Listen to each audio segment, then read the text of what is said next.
Hi guys, this is the advisor and welcome back to my channel. Today's video is not a bling video. As a matter of fact, only the top 10% of my viewers and subscribers are going to stay on this video till the end. Why? Because this video is not about gossip or fantasies or humor. You know, the typical things that would appeal to the more superficial, the people with the more superficial way of thinking. This one is about deep reasoning. And very few of us has the capacity to appreciate that. Because deep reasoning leads to truth. And very few people can appreciate or even like truth. And that is the reason why on some Sundays I take the time out to reflect on life itself. Or rather, maybe I should say to reflect on reality itself. Because reality is about truth. If it's not true, then it's not real. That makes sense?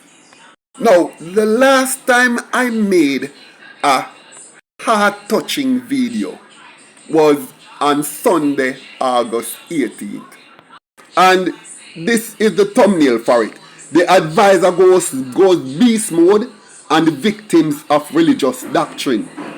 Now, after 3 weeks, that video, I don't think it gets more than about 1,800 views. Because this is a topic that nobody wants to touch. So, I'm not making this video because I am hoping to make any money off it or to become popular by this video. Because if I wanted to be popular, I wouldn't be speaking the truth that I spoke in that video and actually make another one. But sometimes you have to try and wake up your people, you know. And the only way you can wake them up is by speaking the truth. It has been said that he who stands on principle will find that it is a very lonely place to stand. Now, I need to make something clear. I'm not here seeking recriminations, nor casting aspersions, nor trying to condemn anyone. I am simply a confused person who is seeking answers. And I just want you to accept what I'm saying. It's coming from a person who just needs to know what's going on, because what I'm hearing is not making sense. And any one of you who have been ascribing to these beliefs, maybe for some of you for 5, 10, 15, 20, 30, 40, 50 years, you must have answers for me. Because if after being in this belief and supporting this tenet for so long, if you don't have good answers for give me, then you need to ask, what the hell are you even doing in it? Considering that it shows you in a very bad light. And if I'm even going to stand alone, there are certain questions which need to be asked. Now, my specific growth this evening, because Sundays is the day I take to reflect on my spirituality, you know. And what I have to say now relates specifically to that video that I made, that I posted on Sunday, August 18th. In that video, I asked certain questions. And one of the most fundamental questions I asked in that video was, I posted this picture, this image of Sarah Parwell. And for those of you who do not know who Sarah Parwell was, I would suggest you Google it. There will be hundreds and hundreds of news reports and videos pertaining to Sarah Parwell.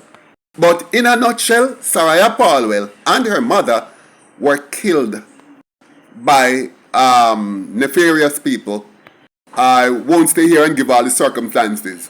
But what we heard is that one of the men who was going to murder her took the baby into his arms, played with her, threw her up, played with her nicely, and then slit her throat. Now, the question that I asked in that video, because it bothered me, and I actually needed answers, and I wanted frank and firm and distinct logical answers. And I asked the question, where was God when this is happening? And I asked the question, why would a loving God, regardless of how he gave man free will, according to what them say, why would he see a man with a heart so dark and going to do this to a 2-year-old infant and stand up and watch with folding arms and do nothing? You say I'm not supposed to ask that? Is it wrong for me to try to get clarification on something like this? Is it wrong? I'm a novice to religion, and therefore I'm seeking answers. And you're telling me that me not to ask? Can such an entity be a good entity?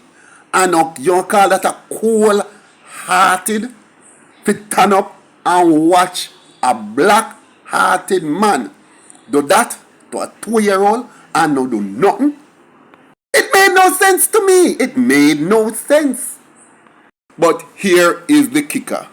A lot of people, Christians, came into the comment section relating to that post and said, me mustn't fly in a God face, me mustn't ask certain type of question, and rebuked me in several different ways.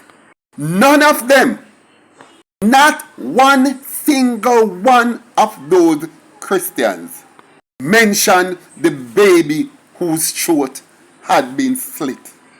They all, every single one of them, defended their belief. The thought of that innocent baby did not seem to occur to one Christian in the slightest. I found that alarming. And you know something? It was the non-believers who offered compassion. It was those people who did not have a God. It was them who showed sympathy and empathy and regret about this baby losing her life. Now, to me that seemed very, very odd, because I grew up in a Christian home, in a Christian family, in a Christian country. And I had always been taught that Christianity is about love and compassion and peace and all the moral values you can think of. But none of that was expressed in the responses that I got in regard to the question about the God standing up and watching man slit a 2-year-old baby's throat. Now, if you're a Christian, now I want you to reflect for a moment. How does that look to you? On the face of it, it would suggest that Christians are hard and cool and heartless and lacking in emotion. Make them look like them a piece of stone. But are they? I don't think so. So if these are people who perhaps likely to have a moral compass and know right from wrong, why would they support their belief over the life of an innocent 2-year-old? And which get them so hard-hearted that they could not even show the slightest compassion once it clashed with their beliefs. Guys, for you who have been on my channel for a while now, you notice there's always one thing I've always said. I've always said that politics and religion are the two greatest forms of mind control. Only a religious or a political doctrine could get anybody to become so hard-hearted as to stick with their belief over the life of a 2-year-old baby. Having said that, I do not believe any of these people lack a moral compass. However, having been born and grown up and live all their life under a certain level of indoctrination, subconsciously, the first thing they think to do is to support their belief. And they put their belief over everything else that exists in their life at that time when they see that you ask a question that is going to wreck the belief. And I will say this, and I want anybody to contradict me on this, and here it is. Anyone who will choose their belief over the life of a 2-year-old innocent baby do not have a moral compass. But here is the conundrum, is that they actually do have a moral compass, but they are willing to throw it out. Any morality that they have, they are willing to chuck it in the bin if it means supporting their belief. Now, that is what you call mind control.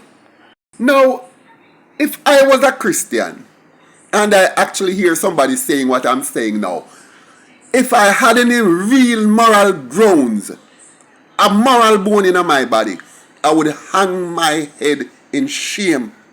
Know that I chose my belief over the life of a 2-year-old baby and didn't give a rat's butt about that 2-year-old baby. And when I say Sarah Parwell, 2-year-old, murdered, she is just a symbol for all the other babies that die every single day while God watches on and does nothing. Now, am I not supposed to ask these questions? Why when I ask these questions, nobody wants to answer? Why do I ask, whenever I ask any rational question, nobody wants to answer? They run. Why do we run?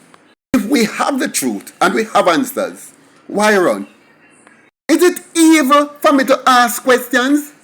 And if you are so confident that you have the truth, why are you scared? Why are you scared when I ask you questions? I have searched and I've searched and I've searched to find reasons.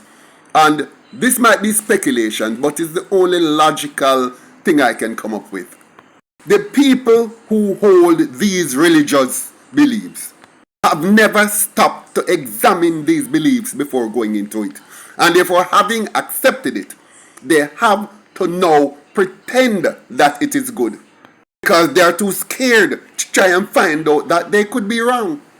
Or anybody who comes with any question, they consider that person to be evil and they escape right away. But now that I have put this on the line here now, and I'm saying that Christians, this specific topic makes you all look evil and cold and heartless. Now, how do you come back from that? Because deep down I know you are not that person. Christians know right from wrong just like anybody else. It's just that when it comes to their beliefs, when it clashes with their indoctrination, due to the deep level of brainwashing, they will choose the indoctrination over logic, rational, common sense, reason, evidence, or anything else which can get them to face the truth. Truth will never matter to a person who is deeply indoctrinated. But I go back to say one thing now. Is it wrong to ask questions? I have never been a Christian, and I keep asking questions about Christianity, and no Christians have ever been able to answer any one of my questions ever. So the question to me is, why you in a something where not even you don't know nothing about it? So you're afraid for answer and make yourself look silly, so you run. Isn't it time then you stop and think? Is this true? Am I doing the right thing? Why we even care whether or not it is true or whether or not it is right? Only one in any 1,000 is going to stop and really reflect. But I just put that out there. I'm not trying to change anybody's minds. And when I ask questions, they say, listen, don't bother try to find out anything. Just believe it. Just believe it. End of story.